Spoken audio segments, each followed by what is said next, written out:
ಬೆಳೆ ನಷ್ಟ ಪರಿಹಾರ ಕೊಡಲೇಬೇಕು ಕೊಡಲೇಬೇಕು.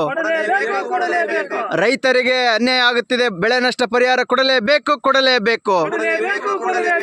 ರೈತರ ಬೇಡಿಕೆಯನ್ನು ಈಡೇರಿಸಿ ಈಡೇರಿಸಿ.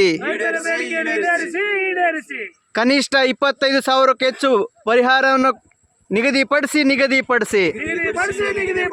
ರೈತರ ಗೋಳನ್ನು ಅಧಿಕಾರಿಗಳೇ ಕೇಳಿರಿ ಕೇಳಿರಿ. ಭತ್ತ ನೆಲ ಸಮವಾಗಿದೆ, ಇದಕ್ಕೆ ಪರಿಹಾರ ನೀಡಲೇಬೇಕು.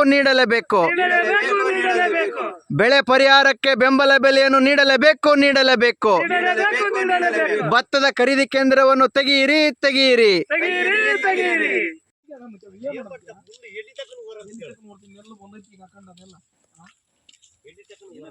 ಸುಮಾರು 8 ದಿನದಿಂದ ಮಳೆ ಹಿಂಗೆ ಆಗಕತ್ತೈತಿ. ಈಗ ಏನಿನ್ನ ಕಟಾವು ಇನ್ನ 8 ದಿನದ ಕಟಾವು ಆಗ್ಬೇಕಿದೆ ಗದ್ದೆ. ಸುಮಾರು 8 ಅಂದ್ರೆ ಒಂದು 40-45 ಸಾವಿರದಿಂದ ಖರ್ಚು ಮಾಡಿವಿ. ಈ ಖರ್ಚು ಕೂಡ ಬರಲಾರ್ದಷ್ಟು ಪರಿಸ್ಥಿತಿ ಆಗೈತೆ ನಮ್ಮ ರೈತರ ಪರಿಸ್ಥಿತಿ. ಇದಕ್ಕೆ ಪರಿಹಾರ ಅಂದ್ರೆ ಒಂದು 20-25 ಸಾವಿರ ರೂಪಾಯಿ ಪರಿಹಾರ ಕೊಡ್ಬೇಕು ಇದಕ್ಕೆ. ಇಲ್ಲ ಅಂತಂದ್ರೆ ನಮಗೆ ಉಳಿಗೆ ಆಗಲಿಲ್ಲ. ಪ್ರತಿ ವರ್ಷ ಹಿಂಗೆ ಆಗಕತ್ತೈತಿ. ನಮ್ಮದೊಂದು ಮನವಿ, ಪ್ರತಿ ವರ್ಷ ಇದೇ ರೀತಿಯಾಗಿ ಬೆಳೆ ನಷ್ಟ ಆಗ್ತದೆ. ಆದ ಕಾರಣ ಸರ್ಕಾರದವರು ಪ್ರತಿ ಎಕರೆಗೆ 25ರಿಂದ 30 ಸಾವಿರ ಪರಿಹಾರ ಕೊಡಬೇಕಾಗಿ ನಮ್ಮ ರೈತರಿಂದ ಒತ್ತಾಯ. ಯಾಕಂದ್ರೆ ಇದೇ ರೀತಿ ಆದ್ರೆ ರೈತರಿಂದ ಮುಂದಿನ ದಿನಗಳಲ್ಲಿ ಪರಿಸ್ಥಿತಿ ಭಾಳ ಕಷ್ಟ ಆಗುತ್ತೆ. ಯಾಕಂದ್ರೆ ಆತ್ಮಹತ್ಯೆ ಮಾಡ್ಕೊಳ್ಳೋ ಸ್ಥಿತಿಗೂ ಹೋಗುತ್ತೆ. ಹಂಗಾಗಿ ರೈತರಿಗೆ ಇದು ಸರ್ಕಾರಕ್ಕೆ ನಾವೆಲ್ಲ ಕೈ ಮುಗಿದು ಮನವಿ ಮಾಡ್ಕೊಳ್ತೀವಿ.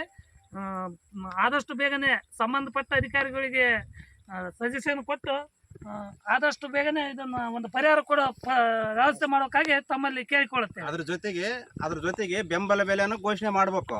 ಈಗ 2,000 ರೂಪಾಯಿ ಕ್ವಿಂಟಲ್ ಅಂತಾರ, ನಮಗೆ 1500 ರೇಟ್ ಸಿಗವಲ್ತು.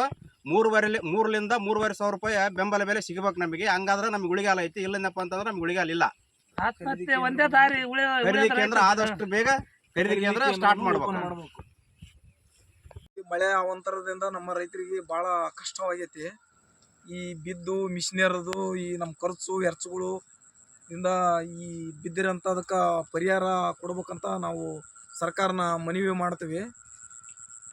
ಇಷ್ಟು ಪರಿಹಾರ ಕೊಡ್ಬೇಕಂದ್ರೆ 20-25 ಸಾವಿರ ರೂಪಾಯಿ ಪರಿಹಾರ ಕೊಟ್ಟರೆ ಮಾತ್ರ ರೈತರಿಗೆ ಏನಾನ ಅನುಕೂಲ ಆಗ್ತೈತಿ.